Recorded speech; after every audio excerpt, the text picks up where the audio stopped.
Hi everyone, welcome back. I've got some more questions here that I'm going to address. Teresa asks about omega-3 and omega-6. I guess it's in the olive oil. It is. It says, my nutritionist has asked for the following information. How much olive oil is there in each serving of ValAsta? I'm currently on 6 pumps per day, and what exactly is the ratio of omega-3 to omega-6 in each serving of ValAsta? So, right before I did this, I went through the calculation.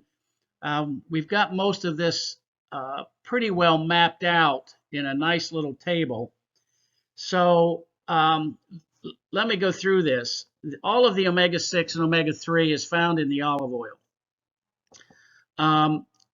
In the ValAsta itself, which is the glucosidic astaxanthin plus the olive oil, it's 87.1% omega-6, 6.2% omega-3, 6.7% glucosidic astaxanthin. And when we look at the pumps per 50 ml, it's 245 pumps per 50 ml, or 0.2 milliliters per pump.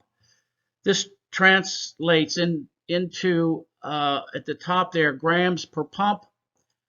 So for each depression of the pump, you'll get 0.14 grams of omega-6, 0.01 grams of omega-3, and 0.0135 grams of glucosidic astaxanthin. So I hope that answers your questions. It's in a simple form as I can put. Also, on the olive oil, keep in mind that for oils of this type, there's 9 calories per gram. So that's something you might want to remember if you're going to be counting calories. It's not much of a calorie adder to your daily diet, but some people like to know that. I hope I've answered the question there.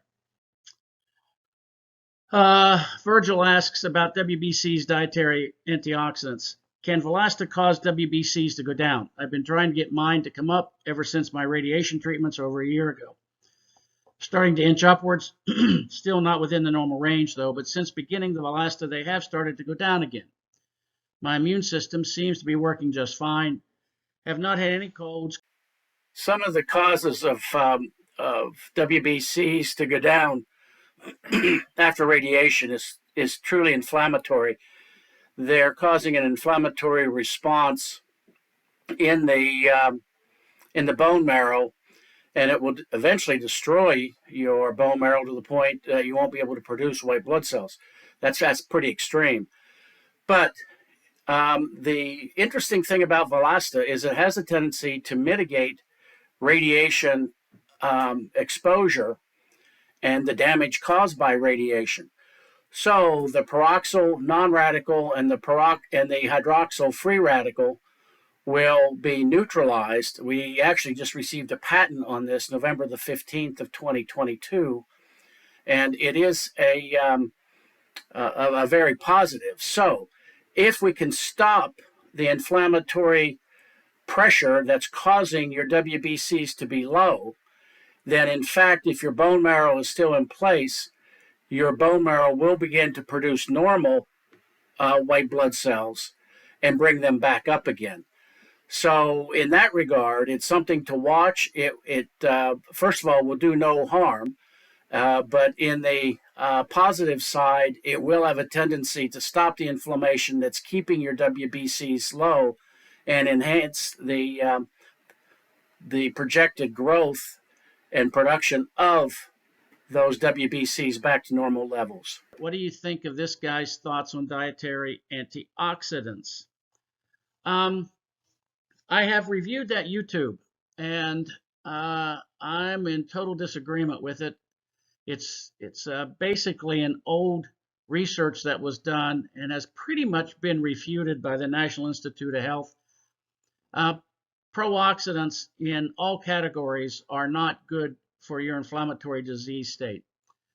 There's a number of reasons why. Pro-oxidants typically are acid forming at the local or at the cellular level, which would promote the environment for cancer growth. They are also inflammatory, which means normal cells are going to be in a constant state of statistically producing cancer cells as long as your inflammatory or pro-oxidant state continues. But there's a lot more research. I haven't seen anything since this was published, but all the evidence to date in the NIH 2020, 2021, and now 2022 research papers refute his findings. Nick asks about taking ValAsta other than by mouth. ValAsta via some route other than the mouth, taking a large dose of ValAsta in suppository, nebulizing ValAsta and breathing it in, preparing some sort of ValAsta solution and taking it intravenously, irrigating a wound with ValAsta, instilling a ValAsta solution into the bladder or rectum. I suppose ValAsta's fat-soluble formula is best suited for oral consumption. I really want to focus on the oral consumption of this. The suppository idea,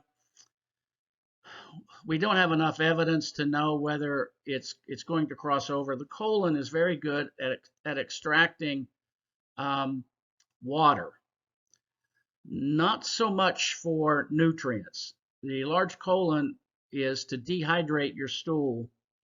Your small bowel is where most of your nutrients are extracted, and your large bowel is for concentrating it by the removal of water. Astaxanthin is typically oil-based, not water-based, and I have no data at all on why even a suppository would work, to be honest. Nebulizing ValAsta and breathing it in. Do not do this. It is an oil base. It will have a tendency to line the inner lining of your bronchial tubes, and every time you cough, you'll cough up red. But we do not need our alveoli, little air sacs in our lungs, plugged up with oil. Oil was not intended to be in our lungs, so do not do that. Preparing some sort of ValAsta solution and taking it intravenously, do not do that. The only thing that will work with ValAsta is an oil-based substance, and you do not want to introduce oil-based materials into your veins or arteries. Bad idea. Irrigating a wound with ValAsta. This one we have quite a bit of evidence on. It really promotes the healing. It stops the inflammation associated with a wound. And the way wound healing works, the growth of new tissue, the accumulation of new tissue, has the rate at which new tissue is formed minus the rate at which it's destroyed by its own inflammatory response. So it's in minus out equals the accumulation. So the new tissue coming in minus the new tissue destroyed gives you the net healing effect, or the scab formation. So from an engineering point of view, that's how we look at things. What the ValAsta does is it stops the rate at which cells are destroyed by decreasing the immune response. So we see a more rapid wound healing. So what typically would take about 10 days to heal may take 4 to 6 days to heal. It is burns, for example, on second-degree burns and first-degree burns. We see a pretty dramatic improvement when using ValAsta.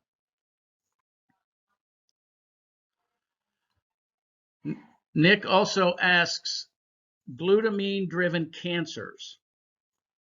In a recent AskSam episode, you said that cancer only lives off of glucose. I understand from the work of Seafried that, however, that cancer has two energy sources, glucose and glutamine. Some cancers are glucose-driven, some are glutamine-driven. Perhaps I'm misunderstanding this work. Great observation, by the way. Glutamine is a non-essential amino acid. Its primary sources of raw material where our body produces glutamine is glucose, and even fructose can be used to produce glutamine. So when I say eliminate fructose, you're eliminating the raw material that produces glutamine. Cancer can live, all anaerobic cells can live off of glutamine. So that part of it is true. But glucose is the primary precursor, and there's some cycles. When the mitochondria is damaged, there are very high surface area structures inside the mitochondria. In cancer cells, it appears that those structures are somewhat mutated, or they're not even there. So those structures are extremely important for converting through glucophosphorylation, the glucose with oxygen to produce energy. Without those structures there, the cancer cell has to adjust as an anaerobic cell. And what it will do is it will start using glutamine, and it can produce the pyruvate.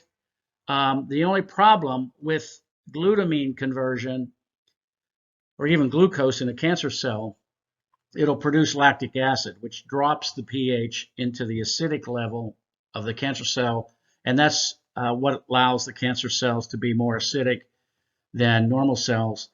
But your point's well taken here. Glutamine is an energy source for cells, primarily anaerobic cells. I don't really know the ratio as to when a cancer cell would prefer glucose over glutamine.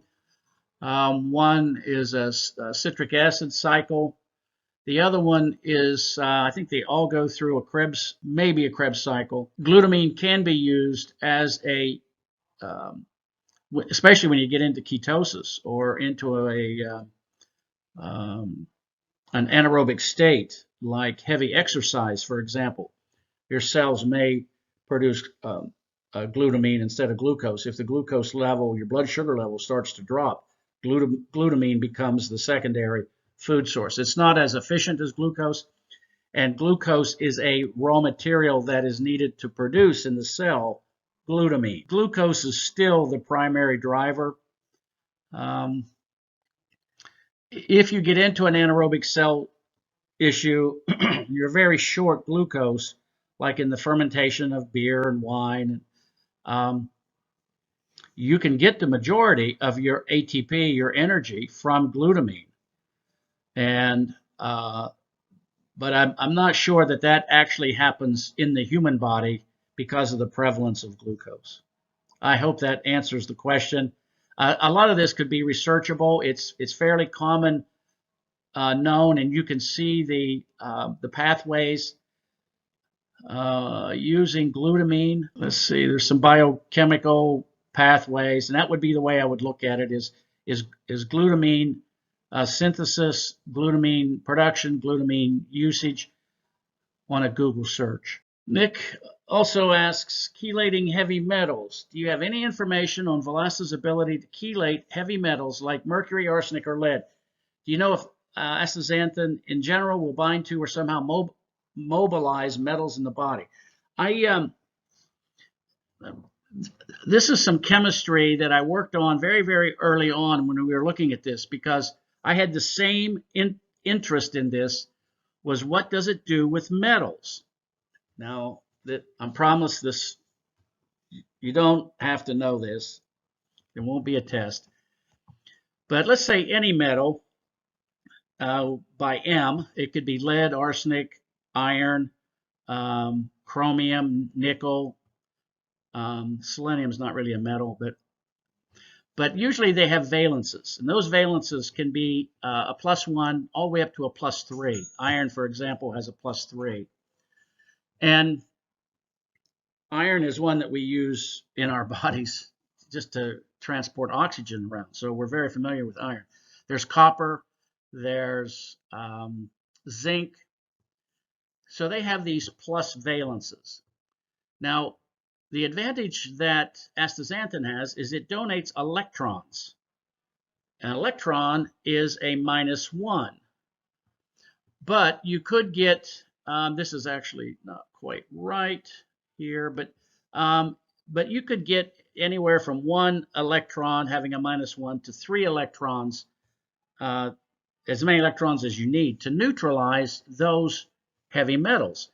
So if a metal +1 sees a spare electron floating around, it will grab it, and +1 -1 equals a metal having a 0 charge. Metals with 0 charges are inactive and non-reactive. So your question here is very, very interesting because you can inactivate heavy metals. Chelation is usually where you get a metal that will attach to another molecule that can be metabolically extracted from the body. With astaxanthin or any antioxidant, what happens is that metal becomes immobile. It's like having an inert material there. And the only way that metal can become reactivated into a +1 all the way up to a +3 charge is if it sees an acid. Well, your normal cells are not acid, they are alkaline. They have a pH of 7.35. That actually keeps the metal chelated or stable so that it will not move in the body and it will not generate further free radicals. Nick, this was a very good question, and we can look at it as a metal detox additive. If someone is exposed, well, let's take iron, for example. Iron in our body, iron +3, when it sees a peroxide, it creates a huge concentration of the hydroxyl free radical. That is inflammatory, extremely inflammatory. So if you're running high iron contents and low ferritins, that means your iron can be in the +1, +2, +3 valence. It's highly reactive. Ferritin is a protein that takes iron from a +3 down to a +2. +2 will not form the hydroxyl free radical, and it's a way of it's actually a protein that protects us from iron, which we need in our hemoglobin, from creating an inflammatory disease which would eventually kill us. So ferritin's very important as an inventory protein to hold iron in a safe Fe+2 valence. When it moves from the ferritin to the hemoglobin, it's usually converted into an Fe+3. I think the hemoglobin can take Fe+2 also, but it can be activated. So high iron content, if it's not being converted into hemoglobin or ferritin, and it's free floating in your bloodstream, typically it's going to be an Fe+3 and you're going to have a disease state. Beth asks about half-life. What is the half-life of ValAsta? Is it best to take the entire dose at once or in divided doses? Why can you not take ValAsta with those supplements? What is the best food to take it with to improve the chance of absorption or adsorption? There's a little bit of difference there. But the half-life of ValAsta is to understand the half-life, it's the time it takes for half the concentration to go away. So the half-life of ValAsta, as best we can determine it right now, is about 38 hours. So if I have a concentration of 100 milligrams per liter floating around in my bloodstream, and I don't take any more ValAsta, in 38 hours I'll have 50 milligrams. In another 38 hours I'll have 25. In another 38 hours, now we're out almost a week, I'll be down to 25. or a 12.5. So every 38 hours, the concentration is metabolized, so you're losing that. That's why we have to take this daily, is to keep that concentration level up to account for the half-life decay of the astaxanthin. Is it best to take the entire dose at once or in divided doses? I split it in two simply because I do 100 milligrams a day and have been doing it since 2008.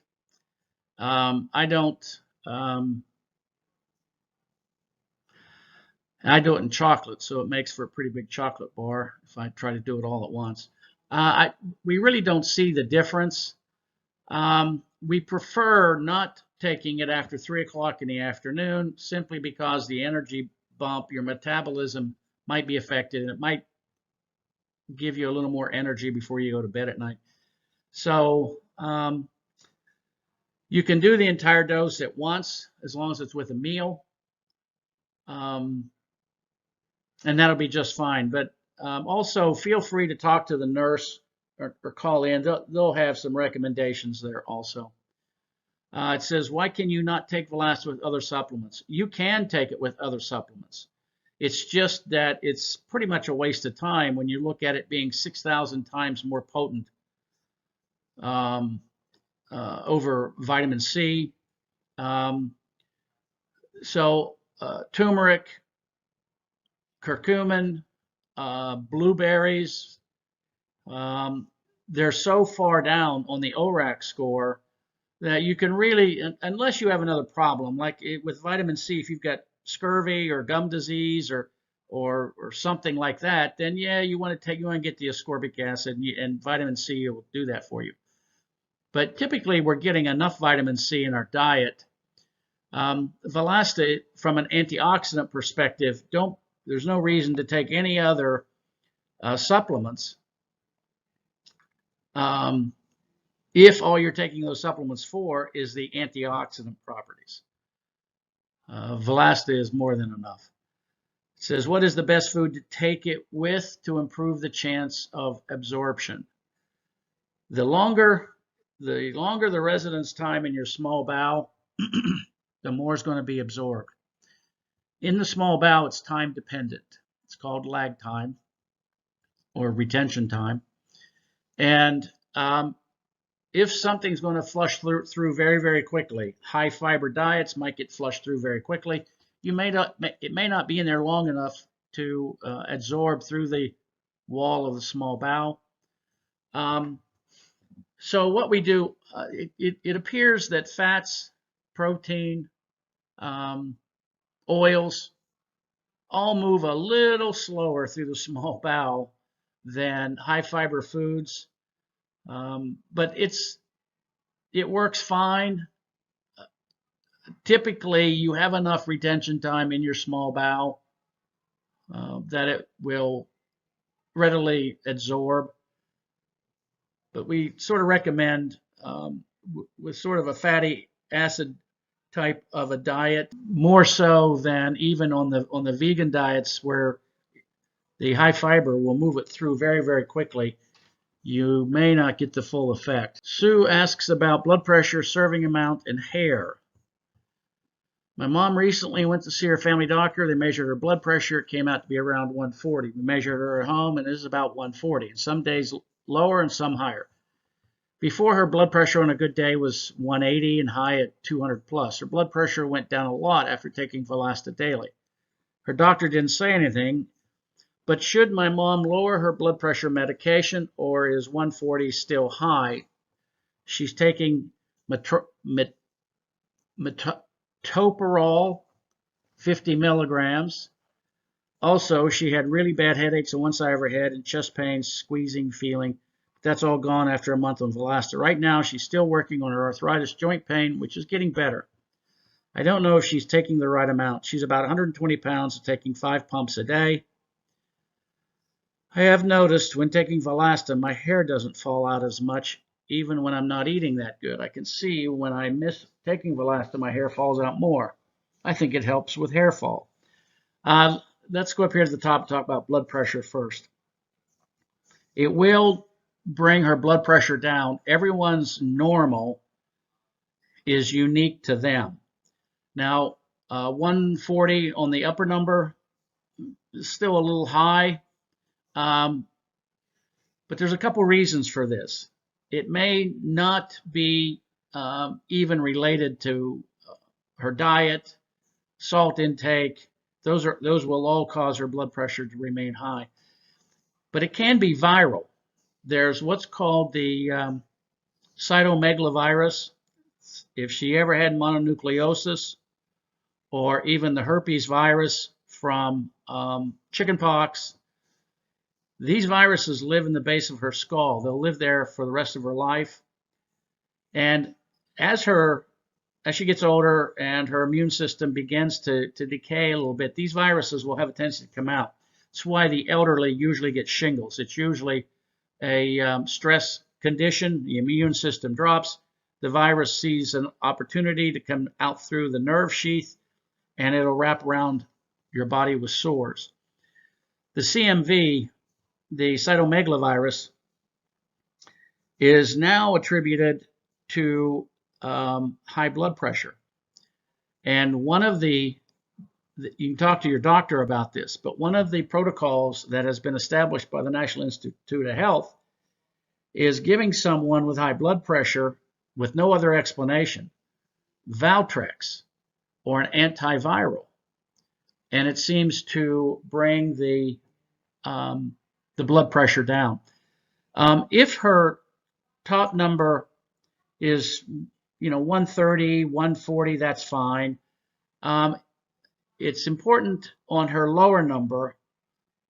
We would really like to shoot for under 90, preferably. I don't know how old she is, but we would really like to push that number down into the 70 to 80 level. And that would be something that I would look at very, very carefully. I'm hoping you're talking about her upper number. I'm sure you are. But as the blood pressure goes down, I still would not stop the ValAsta. She'll approach what is normal for her. And if she wants to get her blood pressure down, just experiment a little bit with salt intake and stay hydrated and see how she can manage and control that blood pressure. It says, I've noticed when taking ValAsta, my hair doesn't fall out as much. We're seeing this in women really around the world. They're noticing that they're not seeing as much hair in the shower. And in some cases, women will, if they're under stress, will start to go bald in certain spots on their head. When they start taking ValAsta, we see that start to fill in with hair again. What we now know that's causing that is the concentration of hydroxytestosterone. Under stress, you produce a lot of the hydroxylase free radicals. They will react with the testosterone and form hydroxytestosterone. Hydroxytestosterone will accumulate in the hair follicles and choke off hair growth. ValAsta neutralizes the hydroxyl free radical, so there won't be as much of the hydroxyl testosterone produced, and all of a sudden the hair follicle will start to heal and you'll start to see your hair grow back. One other thing I skipped over was her dosing. So she's about 120 pounds, taking 5 pumps a day. You could bump it to 7 pumps a day, and that's just going to accelerate the removal of that joint pain. Now, if she has bone on bone and it's not inflammatory in nature, she may not see as great an effect from it, but it is something that she needs to rule out one way or the other. So if she increases it for a week or so and then monitor her joint pain, if her joint pain goes away, then hold that and keep that pain level under control. And that means it's inflammatory. That means she won't need surgery, or it's not bone on bone. There's nothing structurally wrong.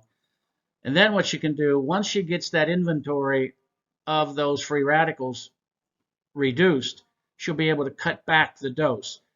So if she goes to 7, the pain goes away, I would bump back down to 5. If the pain stays away after a week, you might want to go to 3. So manage it how you feel, and you can always go up, you can go down. I've done the same thing. I've cut cold turkey. In about 3 days, every joint in my body hurts. So there's a problem with me. But it takes about 2 days to recover, and I recover fine. I have no pain, no arthritis, as long as I'm on this. But about 3 days after I go off, I can start to feel it. Heidi would like to know about Protocell. Are you familiar with Protocell? I'm interested in your thoughts on this Protocell. I've got a search heading here. I know a little bit about the Protocell. It's not been proven. There's no clinical data to show that it had any effect on cancer at all. I've got a little bit of a concern of the metals content contained in it, but I'm not going to get into a position where I'm talking about other people's products. There's enough information on the website to do your research and to look at these things and come to your own judgments on whether you use them or not. One of the sources that I use is the National Institute of Health.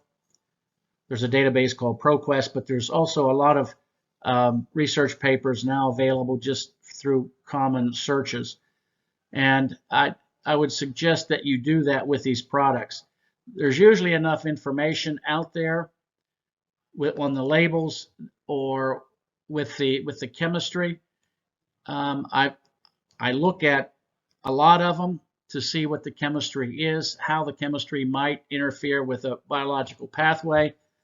But this is one of those that I'm just not in a position where I want to even comment on it. There's a lot of information stating that it doesn't do the things that it claims that it does. So I'll just leave it at that. Norma asks about calcium for women. Women in 70s has osteoporosis. What calcium brand does Sam recommend? Any other vitamins he recommends? Trouble swallowing pills. Is there a powder? Okay. Again, I'm not going to recommend a calcium brand. I would probably prefer you to go to your doctor and get a recommendation from them on the osteoporosis side of this. The vitamins, everyone sort of goes overboard on vitamins. They think more is better.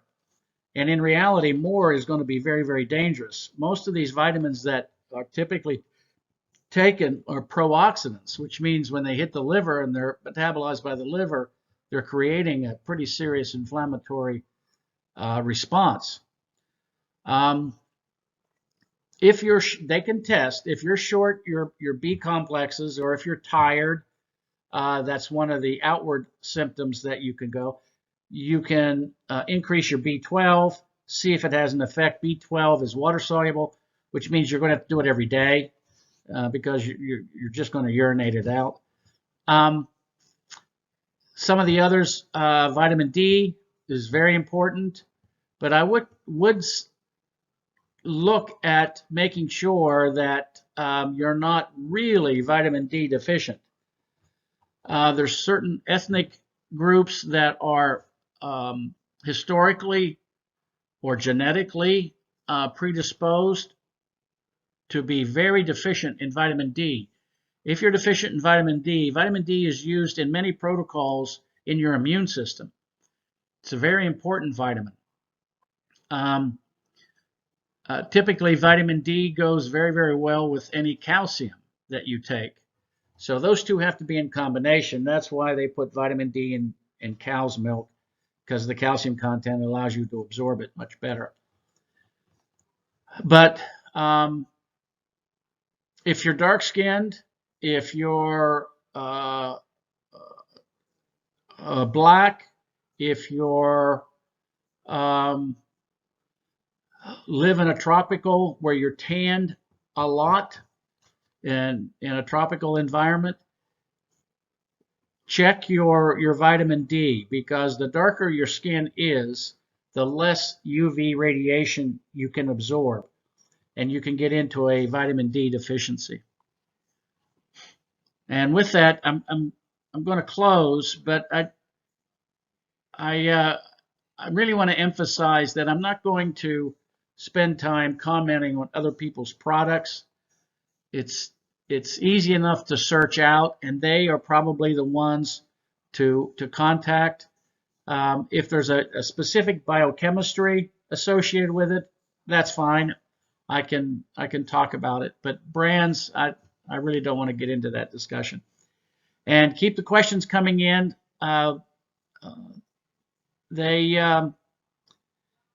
These questions are asked by a lot of people. So there's a lot of people that have the same concerns, that even though someone's name is up here, like Norma, you got to understand there's probably 100 people asking this and interested in the same question. So